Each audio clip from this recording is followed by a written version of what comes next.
ಜಮೀನುದಾರಿ ಸಮಸ್ಯೆ ಕಾನೂನು ತಿದ್ದುಪಡಿಗಾಗಿ ರೈತ ಸಂಘ ಒತ್ತಾಯ.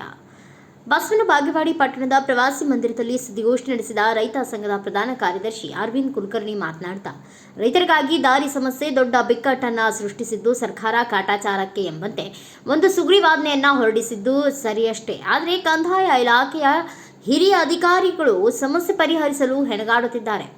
ದಾರಿ ಸಮಸ್ಯೆ ಸೃಷ್ಟಿಸಿರೋ ಜಮೀನು ನಕ್ಷೆಯಲ್ಲಿ ದಾರಿ ಇದ್ದರೆ ಮಾತ್ರ ದಾರಿ ನೀಡುವುದು, ಇಲ್ಲವಾದಲ್ಲಿ ನ್ಯಾಯಾಲಯದ ಆದೇಶ ತರಲು ತಿಳಿಸುತ್ತಾರೆ. ಸಮಸ್ಯೆ ನ್ಯಾಯಾಲಯದಲ್ಲಿ ಆದರೆ ರೈತರಿಗೆ ತೊಂದರೆ ಆಗುತ್ತದೆ ಅಂತ ಹೇಳಿದರು. ಉಮೇಶ್ ವಾಲಿಕಾರ್ ಮಾತನಾಡ್ತಾ, ರೈತರ ಪರಿಸ್ಥಿತಿ ಏನಾಗಬೇಡ, ಜಮೀನನ್ನೇ ನಂಬಿ ಬದುಕುವ ರೈತ ತನ್ನ ಜಮೀನನ್ನ ಕೃಷಿ ಚಟುವಟಿಕೆಯಿಂದ ವಂಚಿತ ಮಾಡಿ ಭಿಕ್ಷೆ ಬೇಡುವ ಸ್ಥಿತಿಗೆ ಬರಬೇಕಾಗುತ್ತದೆ ಎಂದರು. ಎಲ್ಲೋ ಅಪರೂಪಕ್ಕೆ 10,000 ಒಬ್ಬ 1000 ರೈತರಲ್ಲಿ ಒಬ್ಬ ರೈತಂದ ಅದೊಂದು ಪುಣ್ಯ. ಎಲ್ಲೋ ಒಂದೊಂದು ಎಲ್ಲೆಲ್ಲೋ ಹುಡುಕಾಟ ಸಿಗ್ತಾವೆ ಅಷ್ಟೇ. ಅಂಥವು ಕೂಡ ಇವತ್ತು ತಹಸೀಲ್ದಾರ್ಗಳು ಮಾಡಲಿಕ್ಕೂ ತಯಾರಿಲ್ಲ. ಇದನ್ನು ಪ್ರಶ್ನೆ ಮಾಡಿ ನ್ಯಾಯಾಲಯಕ್ಕೆ ಹೋಗಿ ಆದೇಶ ಪಡ್ಕೊಂಡಂಥ ಪ್ರಕರಣಗಳು ಅವು ಇನ್ನು ಉದಾಹರಣೆ ಹೇಳ್ಬೇಕಂದ್ರೆ ಇಂಗ್ಲೇಶ್ವರದಲ್ಲಿ ಒಬ್ಬ ರೈತ ನ್ಯಾಯಾಲಯಕ್ಕೆ ಹೋಗಿ ಆದೇಶ ಪಡ್ಕೊಂಡ್ಬಂದ 1988ರಲ್ಲಿ ಜಮೀನು ಹೋಗ್ಲಿಕ್ಕೆ ಕಡ್ಡಾಯವಾಗಿ ದಾರಿ ಕೊಡಲೇಬೇಕು, ಯಾವುದೇ ರೀತಿ ಹರಕತ್ತು ಮಾಡಬಾರದು, ಕೃಷಿ ಚಟುವಟಿಕೆ ಸಂಬಂಧಪಟ್ಟಂಥ ಚಕ್ಕಡಿ ಆಗಲಿ ಮತ್ತು ಗಣೇಶ ಸಾಮಾನಾಗಲಿ ಏನೇ ಇದ್ರೂ ಸಹಿತ ಅವೆಲ್ಲ ಟ್ರ್ಯಾಕ್ಟರ್ ಆಗಲಿ ಏನೇ ತೊಗೊಂಡೋದ್ರು ಯಾವುದೇ ರೀತಿ ತಕರಾರು ಮಾಡೋದು ತಿಳ್ಕೊಂಡು ಒಂದು ಸ್ಪಷ್ಟವಾದಂಥ ಒಂದು ಜಜ್ಮೆಂಟ್ ಆಗಿದೆ. ಸುಮಾರು 40 ವರ್ಷ ಆಯಿತು. ಅವಾಗ ರೈತ ಆರಾಮಾಗಿ ಅಲ್ಲಿಂದ ಕೋರ್ಟ್ ಆದೇಶ ತೋರಿಸಿದ್ರೆ ಕಾಣಿಸ್ತವಾಗಿಂದ ಅವ ಸುಮ್ಮನೆ ಕೂತಿದ್ರು ಅವರು. ಈ ಮತ್ತೆ ಇತ್ತೀಚೆಗೆ ಅಂದ್ರೆ ಸುಮಾರು 1 ವರ್ಷ ಮೇಲ್ಪಟ್ಟಾಯಿತು. ಆ ರೈತರಿಗೆ ಮತ್ತೆ ದಾರಿ ಬಂದ್ ಮಾಡಿರ್ತಕ್ಕಂಥದ್ದು ರೈತ ಅಳಲು ತೊಳ್ಕೊಳತ್ತಾರೆ. ಮತ್ತು ದಾರಿನೇ ಕೊಡಲಿ ಅಂದ್ರೆ ಬಿತ್ತು ಈ ಜಮೀನನ್ನೇ ಬೀಳು ಬಿದ್ದವನು ಮತ್ತು ಅವ ಹೆಂಗೆ ಬದುಕು ಮಾಡ್ಬೇಕಲ್ಲಿ. ಮತ್ತು ಇದು ಕೋರ್ಟ್ ಆರ್ಡ್ರ್ ಇದ್ದು ಹಚ್ಚಿ ತಹಸೀಲ್ದಾರಿಗಳು ಕೊಟ್ಟರು ಕೂಡ ಈ ಕೋರ್ಟ್ ಆರ್ಡ್ರ್ ಕೂಡ ಮಾನ್ಯತೆ ಕೊಡೋಂಗಿಲ್ಲ ಅಂದ್ರೆ ಅರ್ಥ ಏನಿದು? ಇವತ್ತು ಸರ್ಕಾರ ಸುತ್ತೋಲೆ ಸರಿ ಇಲ್ಲ ಅಂತೇಳಿ ಒಂದು ಕಡೆ ಹೇಳ್ತಾರೆ, ಕೋರ್ಟಿಗೆ ಹೊರತು ಹೇಳೋರು ಅವರೇ. ಇವತ್ತು ಕೋರ್ಟಿಗೆ ದಾವಾ ದಾಖಲು ಮಾಡಿ ಇವತ್ತು ಆದೇಶ ಪಡ್ಕೊಂಬಂದ್ರೆ ಕೋರ್ಟ್ ಆದೇಶಕ್ಕೂ ಕೊಡೋರನ್ನು ಮಾನ್ಯತೆ ಕೊಡೋಂಗಿಲ್ಲ ತಹಸೀಲ್ದಾರ್ಗಳಂತಂದ್ರೆ ಇವ್ರದ್ದು ಏನು ಕೆಲಸ ಅದು ಆಫೀಸ್ನಾಗ ಕೂತ್ಕೊಂಡಂಗಂದ್ರೆ ಇಲ್ಲಂತ ನಮ್ಗೆ ಮಾಡಿ ಕೊಡೋಕ್ಕಾಗಲ್ಲ ಅಂತಂದು ಕೋರ್ಟಿನ ಉತ್ತರ ಕೊಡ್ರಿ. ಇಲ್ಲ ನಮ್ಗೆ ಆಫೀಸ್ ಕೆಲಸ ಬಿಟ್ಟು ನಾವು ಹೊಲವಲ್ಲಿ ತಿರುಗಾಡಕ್ಕೆ ಆಗಿಲ್ಲ, ನೀವೇನಾರ ಮಾಡ್ಕೊಡ್ತೀವಿ, ಸರ್ಕಾರಕ್ಕೆ ಉತ್ತರ ಬರಲಿ ಕೋರ್ಟಿಗೆ. ಮತ್ತು ತಹಸೀಲ್ದಾರ್ ಕೆಲಸ ಏನು ಅಂದರೆ ಇವರು ಕೋರ್ಟಿಗೂ ಸಹಿತ ಇವರು ನಿಂದನೆ ಮಾಡ್ತಾರಪ್ಪ ಅಂತಂದ್ರೆ ಯಾವ ಮಟ್ಟಕ್ಕೆ ಅಧಿಕಾರಿಗಳು ಹೋಗಿದ್ದಾರೆ? ಇದು ದಿನನಿತ್ಯ ಹಳ್ಳಿಯೊಳಗೆ ಇದು ದೊಡ್ಡ ಒಂದು ಸಮಸ್ಯೆಯಾಗಿ ಪರಿಣಮಿಸ್ಯದ.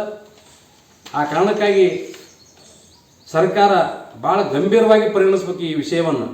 ಏನೋ ಸರ್ಕಾರ ತಿಳ್ಕೊಂಡಿರ್ಬೇಕು. ಇವರು ಏನೋ ನಮ್ಮದೇನು ಸಮಸ್ಯೆ ಅಲ್ಲ, ಇದು ರೈತರ ಸಮಸ್ಯೆ ಅದ, ನಮಗೇನು ಸಂಬಂಧ ಇಲ್ಲ ಅಂತಂದ್ರೆ ನಾಳೆ ಇದೇ ಪರಿಸ್ಥಿತಿ ಮುಂದೆ ಹೊರದಿದ್ದೇ ಆದ್ರೆ ಜಮೀನು ಬೀಳಿ ಬಿದ್ದು ಆಹಾರ ಭದ್ರತೆಗೂ ಪೆಟ್ಟು ಬೀಳ್ತದೆ ದೇಶದಲ್ಲಿ. ಇದು ಭಾಳ ಗಂಭೀರವಾಗಿರ್ತಕ್ಕಂಥ ಸಮಸ್ಯೆ ಅದ. ಕೇವಲ ಇದು ವಿಜಯಪುರ 1 ಜಿಲ್ಲೆ 2 ಜಿಲ್ಲೆ ಅಲ್ಲ, ಇಡೀ ಕರ್ನಾಟಕದಾದ್ಯಂತ ಇದೊಂದು ಭಾಳ ರೈತರಿಗೆ ದಾರಿ ಸಮಸ್ಯೆ ಇದು ಕಾಡ್ಲಾಗತ್ತೈತಿ. ಇದನ್ನು ಭಾಳ ಹಗುರವಾಗಿ ಪರಿಗಣಿಸುವಂಥ ಕೆಲಸ ಮಾಡಬಾರ್ದು ಸರ್ಕಾರ. ಕೂಡಲೇ ಈ ಸದ್ದು ಇನ್ನೂ ಕೂಡ ಬಜೆಟ್ ಮೇಲಿಂದ ಒಂದು ಅಧಿವೇಶನ ನಡೆದ ಚರ್ಚೆ ತುರ್ತಾಗಿ ಈ ವಿಷಯವನ್ನು ಆದ್ಯತೆ ಮೇರೆಗೆ ಪರಿಗಣಿಸಿ ಇದನ್ನು ಕಾನೂನು ತಿದ್ದುಪಡಿ ಮಾಡಬೇಕಿದೆ.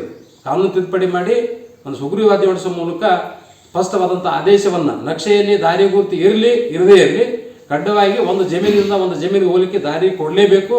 ಯಾವ ರೈತ ದಾರಿ ಕೊಡದೆ ತಕರಾರು ಮಾಡ್ತಾ ಇದ್ನಂದ್ರೆ ಅವನ ಮೇಲೆ ಒಂದು ಕ್ರಿಮಿನಲ್ ಪ್ರಕರಣ ದಾಖಲು ಮಾಡ್ತೀವಿ ತಿಳ್ಕೊಂಡು ಹೇಳಬೇಕು, ಅಥವಾ ಇಲ್ಲಾಂದ್ರೆ ಆ ಜಮೀನನ್ನು ನಾವು ವಶಪಡಿಸುತ್ತೆ ಸರ್ಕಾರ ತಿಳ್ಕೊಂಡು ಹೇಳಿ ಒಂದು ಸ್ಪಷ್ಟವಾದಂಥ ಆದೇಶ ಕೊಟ್ಟರೆ ಮಾತ್ರ ಈ ಸಮಸ್ಯೆ ಬಗೆಹರಿತದೆ ಹಳ್ಳಿಯೊಳಗೆ.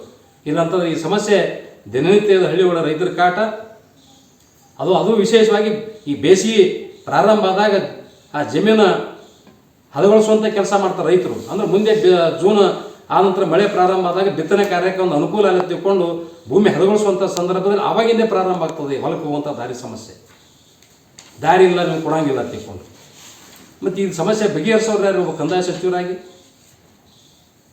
ಹಂಗಿತ್ತಂದ್ರೆ ಎಲ್ಲ ನೀವು ವಿಧಾನಸೌಧ ಬಾಗಿಲಾಕೊಂಡು ಹೋಗ್ಬೇಡ್ರಿ. ಕಂದಾಯ ಸಚಿವರು ಹೇಳ್ತಾರೆ ರೈತರು ಹೊಂದಾಣಿಕೆ ಇರಬೇಕು, ರೈತರು ಒಂದಾಗಬೇಕು ತಿಳ್ಕೊಂಡು.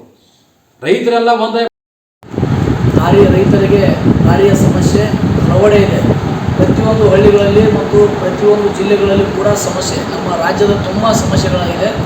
ಯಾಕಂದ್ರೆ ಈ ನಮ್ಮ ರಾಜ್ಯದಲ್ಲಿರುವಂಥ ಸರ್ಕಾರ, ಈ ಕಂದಾಯ ಇಲಾಖೆ ಸಚಿವರಾದಂಥ ಕೃಷ್ಣ ಬೈರೇಗೌಡರು ಇವರೆಲ್ಲ ಈ ಕಾನೂನು ತಿದ್ದುಪಡಿಯನ್ನು ಮಾಡಬೇಕಾಗಿತ್ತು. ಈಗಾಗಲೇ ಇದನ್ನು ಮಾಡ್ತಾ ಇಲ್ಲ.